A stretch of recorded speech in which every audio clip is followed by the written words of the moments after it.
नमस्कार दोस्तों, स्वागत है आपका आपके चैनल में। पिछले वीडियो में आपने अध्याय 6 को देखा है, जिसमें सम्मन व वारंट के प्रश्नों को आपने देखा है। इस वीडियो में हम तलाशी और वारंट व जब्ती के प्रावधानों को अध्याय 7 में देखेंगे। तो शुरू करते हैं आज का प्रश्न। प्रश्न है, धारा 94 के अंतर्गत न्यायालय या पुलिस अधिकारी को दस्तावेजों, इलेक्ट्रॉनिक साक्ष्य या अन्य वस्तुओं को प्रस्तुत कराने की जो शक्ति प्रदान की गई है, उसका वर्णन कीजिए। उत्तर है, धारा 94 के अंतर्गत न्यायालय या पुलिस अधिकारी को यह शक्ति दी गई है कि वह किसी अन्वेषण, जांच या विचारण के लिए आवश्यक दस्तावेज, इलेक्ट्रॉनिक साक्ष्य या अन्य वस्तु प्रस्तुत कराने हेतु संबंधित व्यक्ति को समन या लिखित आदेश जारी कर सके। इसका उद्देश्य न्यायिक प्रक्रिया में आवश्यक साक्ष्य उपलब्ध कराना है। इस धारा की प्रमुख विशेषताएं: न्यायालय या पुलिस अधिकारी समन आदेश जारी कर सकता है। दस्तावेज, इलेक्ट्रॉनिक रिकॉर्ड या अन्य वस्तु प्रस्तुत करने का आदेश व्यक्ति स्वयं उपस्थित हुए बिना भी वस्तु भेज सकता है। यह प्रावधान भारतीय साक्ष्य नियम वर्ष 2023 की धारा 129 और 30 को प्रभावित नहीं करता। डाक विभाग की अभिरक्षा में रखी वस्तुओं पर यह नियम लागू नहीं होता। क्या है इस धारा का महत्व? न्यायिक प्रक्रिया में साक्ष्य उपलब्ध कराता है, जांच और विचारण को प्रभावी बनाता है, समय की बचत करता है, व्यक्ति को हर बार उपस्थित होना जरूरी नहीं, निष्पक्ष और पारदर्शी न्याय सुनिश्चित करने में सहायक है। अगला प्रश्न, डाक प्राधिकारी की अभिरक्षा में रखे पत्रों एवं पार्सलों के संबंध में धारा 95 के अंतर्गत निर्धारित प्रक्रिया का वर्णन कीजिए तथा इसके महत्व को स्पष्ट कीजिए। उत्तर है, धारा 95 के अंतर्गत डाक प्राधिकारी की अभिरक्षा में रखे दस्तावेज, पर्स, पार्सल एवं अन्य वस्तुओं को न्यायिक कार्रवाई हेतु प्राप्त करने की प्रक्रिया निर्धारित की गई है ताकि आवश्यक साक्ष्य विधि सम्मत रूप से उपलब्ध हो सके। प्रावधान: जिला मजिस्ट्रेट, मुख्य न्यायिक मजिस्ट्रेट, सत्र न्यायालय या उच्च न्यायालय डाक प्राधिकारी को वस्तु परिधान का आदेश दे सकते हैं। अन्य मजिस्ट्रेट, पुलिस आयुक्त या जिला पुलिस अधीक्षक केवल तलाशी कराकर वस्तुओं को सुरक्षित रखवा सकते हैं। अंतिम रूप से वस्तु का परिधान केवल सक्षम न्यायालय या उच्च अधिकारी के आदेश से ही होगा। महत्व: न्यायिक प्रक्रिया के लिए आवश्यक साक्ष्य उपलब्ध कराता है, डाक सामग्री की गोपनीयता और सुरक्षा सुनिश्चित करता है, शक्तियों का संतुलन बनाए रखता है जिससे दुरुपयोग रोका जा सके। इस प्रकार धारा 95 न्यायिक आवश्यकता और व्यक्तिगत गोपनीयता के बीच संतुलन स्थापित करते हुए डाक सामग्री के उपयोग को नियंत्रित और सुरक्षित बनाती है। अगला प्रश्न, तलाशी वारंट कब जारी किया जा सकता है? धारा 96 के अंतर्गत इसकी प्रक्रिया एवं महत्व का वर्णन कीजिए। धारा 96 के अंतर्गत न्यायालय को यह शक्ति दी गई है कि वह आवश्यक परिस्थितियों में तलाशी वारंट जारी कर सके ताकि जांच, विचारण या अन्य कार्रवाई के लिए आवश्यक साक्ष्य प्राप्त किया जा सके। मुख्य प्रावधान अथवा विशेषताएं: यदि न्यायालय को विश्वास हो कि समन धारा 94 या आदेश धारा 95 के बावजूद दस्तावेज प्रस्तुत नहीं किया जाएगा, तलाशी वारंट जारी हो सकता है। यदि यह ज्ञात न हो कि दस्तावेज किसके कब्जे में है, वारंट जारी किया जा सकता है। यदि सामान्य तलाशी अथवा निरीक्षण से कार्रवाई के उद्देश्य पूरे हो सकते हैं तो वारंट जारी किया जा सकता है। न्यायालय वारंट में विशिष्ट स्थान या भाग को निर्धारित कर सकता है, उसी तक तलाशी सीमित रहे। डाक प्राधिकारी की अभिरक्षा में वस्तुओं के वारंट केवल जिला मजिस्ट्रेट या मुख्य न्यायिक मजिस्ट्रेट ही जारी कर सकते। महत्व: न्यायालय को साक्ष्य प्राप्त कराने का प्रभावी साधन प्रदान करता है, जांच और न्यायिक प्रक्रिया को बाधा रहित बनाता है, आवश्यक तलाशी से बचने के लिए सीमित शक्ति देता है, शक्ति के दुरुपयोग को रोकने के लिए नियंत्रण सुनिश्चित करता है। इस प्रकार धारा 96 तलाशी वारंट जारी करने की परिस्थितियों और सीमाओं को स्पष्ट करते हुए न्यायिक प्रक्रिया को प्रभावी, संतुलित और नियंत्रित बनाती है। अगला प्रश्न है, धारा 97 के अंतर्गत उस स्थान की तलाशी की प्रक्रिया का वर्णन कीजिए जहां चुराई हुई संपत्ति या आपत्तिजनक वस्तुएं होने का संदेह है। उत्तर है धारा 97 के अंतर्गत मजिस्ट्रेट को यह शक्ति दी गई है कि वह ऐसे स्थान की तलाशी हेतु वारंट जारी कर सके जहां चुराई हुई संपत्ति या आपत्तिजनक वस्तुओं के होने का संदेह हो। मुख्य प्रावधान: जिला मजिस्ट्रेट, उपखंड मजिस्ट्रेट या प्रथम श्रेणी मजिस्ट्रेट वारंट जारी कर सकता है। पुलिस अधिकारी को तलाशी का अधिकार दिया जाता है। पुलिस की भूमिका: स्थान में प्रवेश कर सकती है, तलाशी ले सकती है, संदिग्ध वस्तु जब्त कर सकती है, वस्तु को मजिस्ट्रेट के समक्ष प्रस्तुत कर सकती है तथा संबंधित व्यक्तियों को गिरफ्तार कर सकती है। आपत्तिजनक वस्तुएं: कूटकृत सिक्के, नकली नोट, स्टैंप, कूटरचित दस्तावेज, अश्लील वीडियो, इनको बनाने के उपकरण। महत्व: चोरी और जालसाजी जैसे अपराधों पर नियंत्रण, अवैध वस्तुओं के उत्पादन और वितरण को रोकना तथा साक्ष्य प्राप्त कर न्यायिक प्रक्रिया को मजबूत बनाना। इस प्रकार धारा 97 अपराध नियंत्रण और साक्ष्य संग्रहण के लिए एक प्रभावी कानूनी साधन प्रदान करती है। अगला प्रश्न, धारा 98 के अंतर्गत आपत्तिजनक प्रकाशनों की जब्ती और तलाशी वारंट जारी करने की शक्ति का वर्णन कीजिए। उत्तर है धारा 98 राज्य सरकार को यह शक्ति प्रदान करती है कि वह ऐसे समाचार पत्र, पुस्तकों या दस्तावेजों को जब्त घोषित कर सके जिसमें दंडनीय सामग्री प्रकाशित हो। इसके मुख्य प्रावधान है, यदि प्रकाशन में अपराधजन्य सामग्री हो, जैसे भारतीय न्याय संहिता वर्ष 2023 की संबंधित धाराएं, राज्य सरकार जब्ती की घोषणा कर सकती है। अधिसूचना द्वारा सभी प्रतियां जब्त घोषित की जा सकती हैं। पुलिस भारत में कहीं भी ऐसी सामग्री जब्त कर सकती है। मजिस्ट्रेट तलाशी वारंट जारी कर सकता है तथा समाचार पत्र, पुस्तक और दस्तावेज की व्यापक परिभाषा चित्र सहित शामिल है। आदेश को केवल निर्धारित प्रक्रिया धारा 99 के तहत ही चुनौती दी जा सकती है।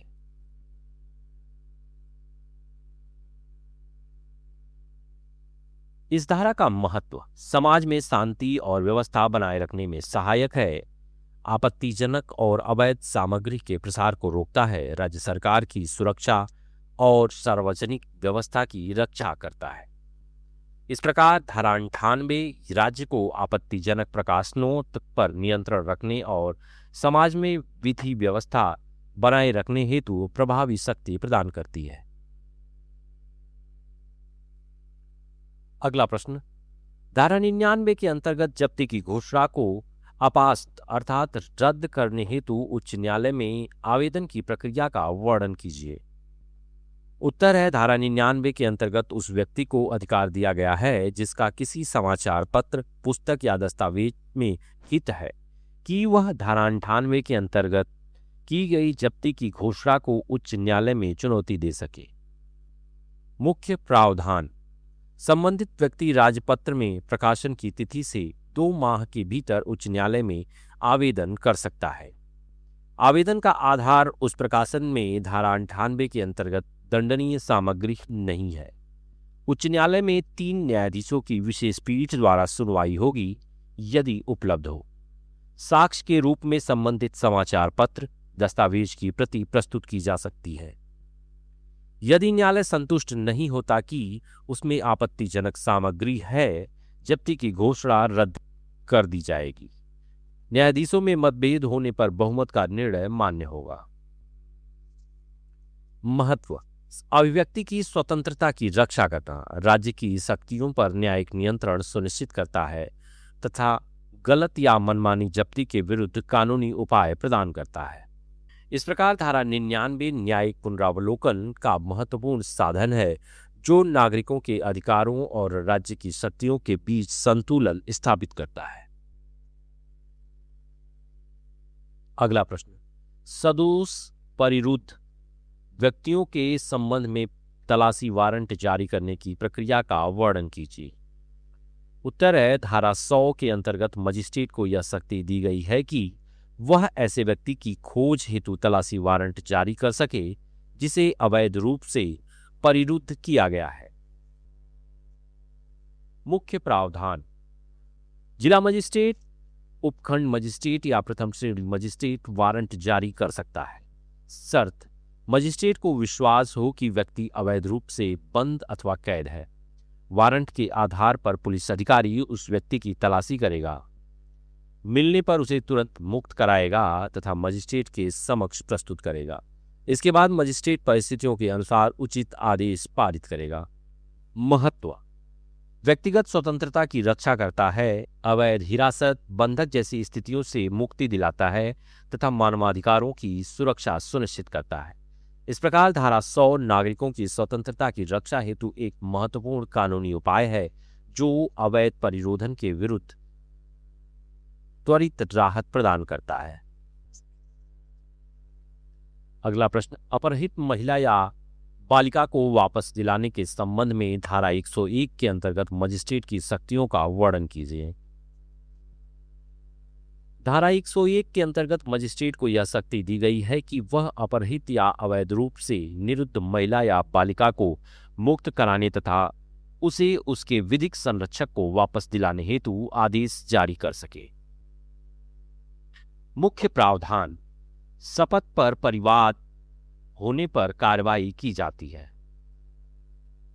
यदि महिला अथवा बालिका को विधि विरुद्ध उद्देश्य से अपहृत या रोका गया है, मजिस्ट्रेट आदेश देगा। आदेश: महिला को तुरंत स्वतंत्र किया जाए, बालिका को उसके माता पिता अथवा संरक्षक को सौंपा जाए। आदेश के पालन हेतु आवश्यक बल का प्रयोग किया जा सकता है। इस प्रकार इस धारा का महत्व है, महिलाओं और बालिकाओं की सुरक्षा सुनिश्चित करता है, अपहरण एवं अवैध निरुद्धता के मामलों में त्वरित राहत प्रदान करता है, सामाजिक न्याय और मानवाधिकारों की रक्षा करता है। इस प्रकार धारा 101 महिला एवं बालिका की स्वतंत्रता और सुरक्षा की रक्षा हेतु एक महत्वपूर्ण प्रावधान है जो उन्हें शीघ्र न्याय दिलाने में सहायक है। अगला प्रश्न: धारा 102 के अंतर्गत तलाशी वारंटों के निर्देशन एवं उन पर लागू उपबंधों का वर्णन कीजिए। उत्तर है, धारा 102 यह प्रावधान करती है कि तलाशी वारंटों के निष्पादन एवं संचालन के लिए अन्य धाराओं के उपबंधों को भी जहां तक संभव हो लागू किया जाएगा। मुख्य प्रावधान अथवा विशेषताएं: धारा 96, 97, 98 एवं 100 के अंतर्गत जारी तलाशी वारंटों पर अन्य धाराओं के नियम लागू होते हैं। विशेष रूप से धारा 32, 72, 74, 76, 79, 80 एवं 81 के प्रावधान लागू होंगे। इसका उद्देश्य तलाशी वारंट के निर्देशन, प्रक्रिया और नियंत्रण को एक रूप बनाना है, जहां तक हो सके का सिद्धांत लागू होता है। महत्व: तलाशी वारंटों के निष्पादन में एक रूपता और स्पष्टता लाता है, प्रक्रिया को विधिसम्मत और व्यवस्थित बनाता है, दुरुपयोग को रोकने के लिए कानूनी नियंत्रण सुनिश्चित करता है। इस प्रकार धारा 102 तलाशी वारंटों की प्रक्रिया को अन्य प्रासंगिक प्रावधानों से जोड़कर एक सुसंगत और प्रभावी कानूनी ढांचा प्रदान करती है। अगला प्रश्न: बंद स्थान की तलाशी के संबंध में धारा 103 के अंतर्गत निर्धारित प्रक्रिया एवं उसके महत्व का वर्णन कीजिए। उत्तर: धारा 103 के अंतर्गत यह प्रावधान किया गया है कि जब किसी बंद स्थान की तलाशी ली जानी हो तो उसके अधिभोगी या भारसाधक व्यक्ति को तलाशी में सहयोग करना होगा तथा तलाशी की प्रक्रिया को विधिसम्मत तरीके से पूरा किया जाएगा। अधिभोगी अथवा भारसाधक व्यक्ति को वारंट दिखाने पर प्रवेश देना और सुविधा प्रदान करना अनिवार्य है। प्रवेश न मिलने पर अधिकारी बल प्रयोग कर सकता है। धारा 44 के अनुसार संदेह होने पर व्यक्ति की तलाशी ली जा सकती है। महिला की तलाशी महिला द्वारा ही। तलाशी से पूर्व 2 या अधिक स्वतंत्र व प्रतिष्ठित गवाह बुलाना आवश्यक है। तलाशी गवाहों की उपस्थिति में होगी तथा जब्त वस्तुओं की सूची तैयार की जाएगी। सूची पर गवाहों के हस्ताक्षर होंगे तथा उसकी प्रति अधिभोगी को दी जाएगी। तलाशी के समय अधिभोगी को उपस्थित रहने का अधिकार है। गवाह बनने से इनकार करने पर दंडनीय अपराध माना जाएगा। भारतीय न्याय संहिता वर्ष 2023 की धारा 222। महत्व: तलाशी प्रक्रिया में पारदर्शी और निष्पक्षता सुनिश्चित करता है, नागरिकों के अधिकारों की रक्षा करता है तथा पुलिस शक्तियों पर नियंत्रण रखता है, साक्ष्य की विश्वसनीयता को मजबूत बनाता है। इस प्रकार धारा 103 तलाशी की प्रक्रिया को विधि सम्मत, पारदर्शी और संतुलित बनाकर न्यायिक प्रक्रिया में विश्वास को सुदृढ़ करती है। अगला प्रश्न: अधिकारिता से बाहर की गई तलाशी में प्राप्त वस्तुओं के व्ययन के संबंध में धारा 104 के प्रावधानों का वर्णन कीजिए। धारा 104 उस स्थिति से संबंधित है जब तलाशी वारंट का निष्पादन उस न्यायालय की स्थानीय अधिकारिता से बाहर किया जाता है। इसमें तलाशी से प्राप्त वस्तुओं के प्रस्तुतिकरण एवं व्ययन की प्रक्रिया निर्धारित की गई है। मुख्य प्रावधान अथवा विशेषताएं: यदि तलाशी अधिकारिता के बाहर की गई है, प्राप्त वस्तुएं सूची सहित उस न्यायालय के समक्ष प्रस्तुत की जाएंगी जिसने वारंट जारी किया था। यदि निकटतम मजिस्ट्रेट जहां तलाशी हुई है अधिक समीप हो तो वस्तुएं पहले उसके समक्ष प्रस्तुत की जा सकती हैं। निकटतम मजिस्ट्रेट वस्तुओं को सुरक्षित रखेगा और सामान्यतः उन्हें मूल न्यायालय तक भेजने की अनुमति देगा। वस्तुओं के साथ तैयार सूची प्रस्तुत करना अनिवार्य है। महत्व: अधिकारिता के बाहर तलाशी में भी कानूनी प्रक्रिया बनाए रखता है, साक्ष्य के सुरक्षित और सही प्रस्तुतिकरण को सुनिश्चित करता है, विभिन्न न्यायालयों के बीच समन्वय स्थापित करता है। इस प्रकार धारा 104 तलाशी के दौरान प्राप्त वस्तुओं के विधि सम्मत प्रबंधन एवं न्यायालय के बीच समन्वय सुनिश्चित कर न्यायिक प्रक्रिया को व्यवस्थित बनाती है। अगला प्रश्न: श्रव्य दृश्य इलेक्ट्रॉनिक साधनों के माध्यम से तलाशी एवं अभिग्रहण को अभिलिखित करने संबंधी धारा 105 के प्रावधानों का वर्णन कीजिए तथा उसके महत्व को स्पष्ट कीजिए।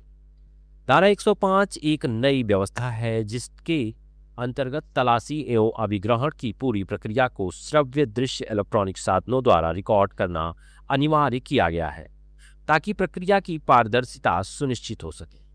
मुख्य प्रावधान अथवा विशेषताएं: तलाशी और जब्ती की पूरी प्रक्रिया ऑडियो वीडियो रिकॉर्डिंग किया जाएगा। मोबाइल फोन जैसे साधनों को प्राथमिकता दी गई है। जब्त वस्तुओं की सूची तैयार कर साक्षियों से हस्ताक्षर कराए जाएंगे। यह पूरा रिकॉर्डिंग बिना विलंब के संबंधित मजिस्ट्रेट को भेजा जाएगा। यह प्रावधान धारा 185 के अंतर्गत की गई कार्रवाई पर भी लागू होता है। महत्व: तलाशी प्रक्रिया में पारदर्शिता और निष्पक्षता बढ़ाता है, साक्ष्य की विश्वसनीयता मजबूत करता है, पुलिस द्वारा दुरुपयोग या गलत आरोपों की संभावना कम करता है। डिजिटल साक्ष्य के युग में आधुनिक और प्रभावी प्रावधान। इस प्रकार धारा 105 तकनीकी साधनों के उपयोग द्वारा तलाशी और अभिग्रहण की प्रक्रिया को अधिक पारदर्शी, विश्वसनीय और उत्तरदायी बनाती है, जो आधुनिक आपराधिक न्याय प्रणाली की आवश्यकताओं के अनुरूप है। अगला प्रश्न: कुछ संपत्ति को अभिगृहित करने की पुलिस अधिकारी की शक्ति के संबंध में धारा 106 के प्रावधानों का वर्णन कीजिए तथा इसके महत्व को स्पष्ट कीजिए। उत्तर है धारा 106 पुलिस अधिकारी को यह शक्ति प्रदान करती है कि वह ऐसी संपत्ति को अभिगृहित अर्थात जब्त कर सके जो चुराई हुई प्रतीत हो या जिसके संबंध में अपराध होने का संदेह हो।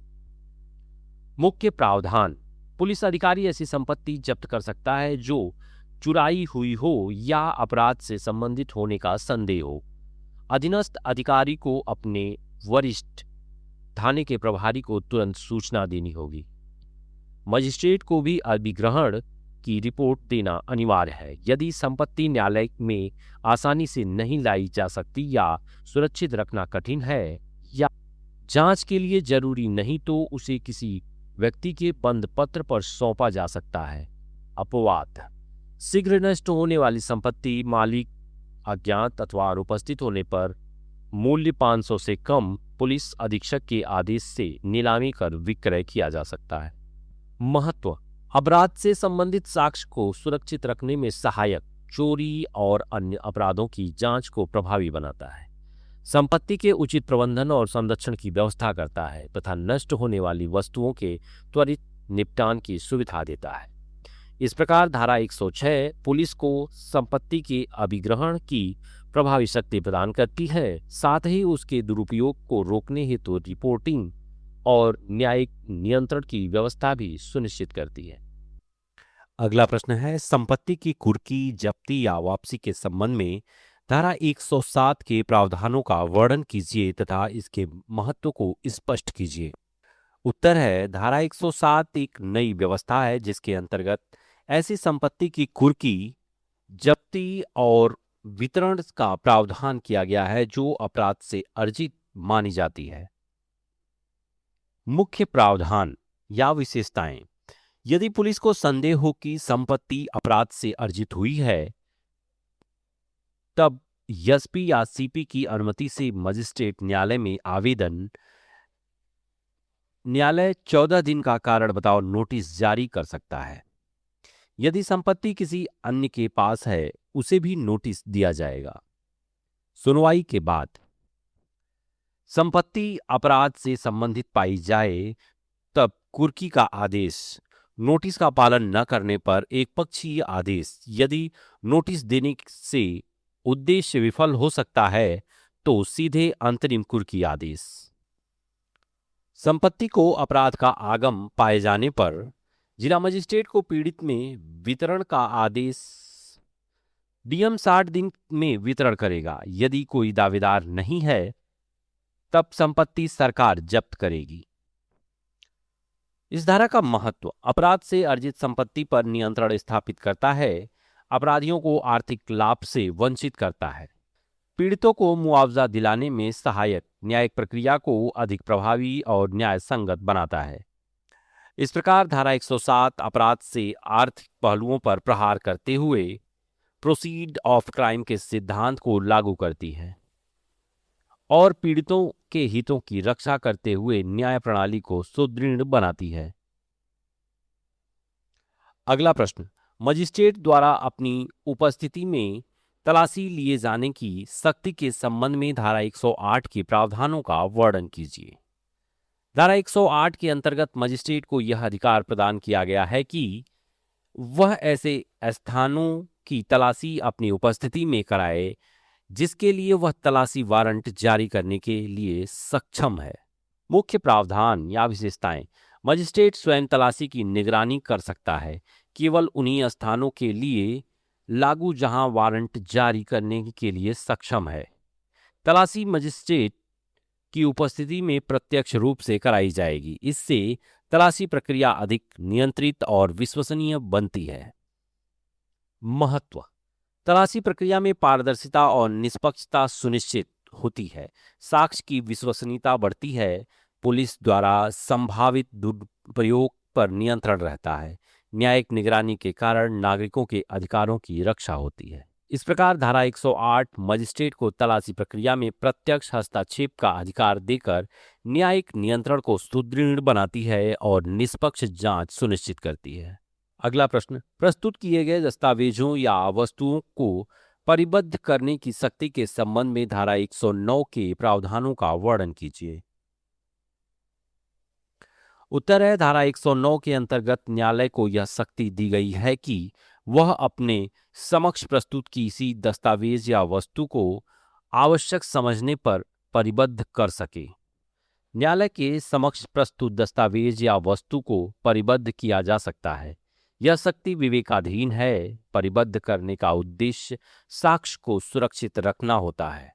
यह प्रावधान न्यायालय के नियंत्रण में साक्ष्य के संरक्षण को सुनिश्चित करता है।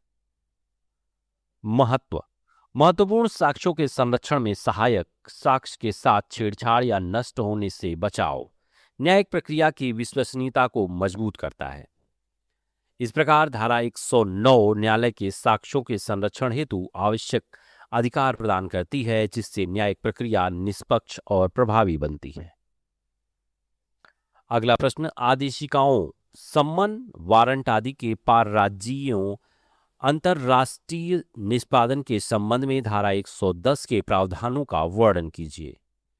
उत्तर है धारा 110 उन परिस्थितियों को विनियमित करती है जब किसी न्यायालय द्वारा जारी समन, वारंट या तलाशी वारंट को अपनी स्थानीय अधिकारिता के बाहर चाहे भारत के भीतर या विदेश में तामील करना हो। मुख्य प्रावधान अथवा विशेषताएं। न्यायालय अपने द्वारा जारी समन, वारंट, तलाशी वारंट को भारत के अन्य राज्य क्षेत्र के न्यायालय को भेज सकता है या विदेशी संविधाकारी राज्य में भेज सकता है जहां केंद्र सरकार की व्यवस्था हो। ऐसे समन, वारंट को 2 प्रतियों में संबंधित न्यायालय प्राधिकारी को भेजा जाता है। विदेशी मामलों में केंद्र सरकार द्वारा निर्दिष्ट प्राधिकारी के माध्यम से भेजा जाएगा। अन्य न्यायालयों द्वारा प्राप्त समन, वारंट का निष्पादन ऐसे किया जाएगा मानो वह स्थानीय न्यायालय का ही हो। गिरफ्तारी वारंट के निष्पादन पर आगे की कार्यवाही संबंधित धाराओं के अनुसार होगी। तलाशी वारंट के निष्पादन पर प्राप्त वस्तुओं का प्रबंधन धारा 104 के अनुसार होगा। विदेशी मामलों में प्राप्त दस्तावेज, वस्तुएं संबंधित न्यायालय को वापस भेजी जाएंगी। इस धारा का महत्व विभिन्न राज्यों और देशों के बीच न्यायिक सहयोग सुनिश्चित करता है, अपराधियों के विरुद्ध कार्रवाइयों को प्रभावी बनाता है चाहे वे कहीं भी हों, अंतर्राष्ट्रीय अपराधों से निपटारे में सहायक, न्यायिक प्रक्रिया की निरंतरता और प्रभावशीलता बनाए रखता है। इस प्रकार धारा 110 समन एवं वारंट के पार राज्यीय एवं अंतर्राष्ट्रीय निष्पादन के लिए एक समन्वित और प्रभावी कानूनी ढांचा प्रदान करती है, जिससे न्यायिक प्रणाली की पहुंच और क्षमता का विस्तार होता है।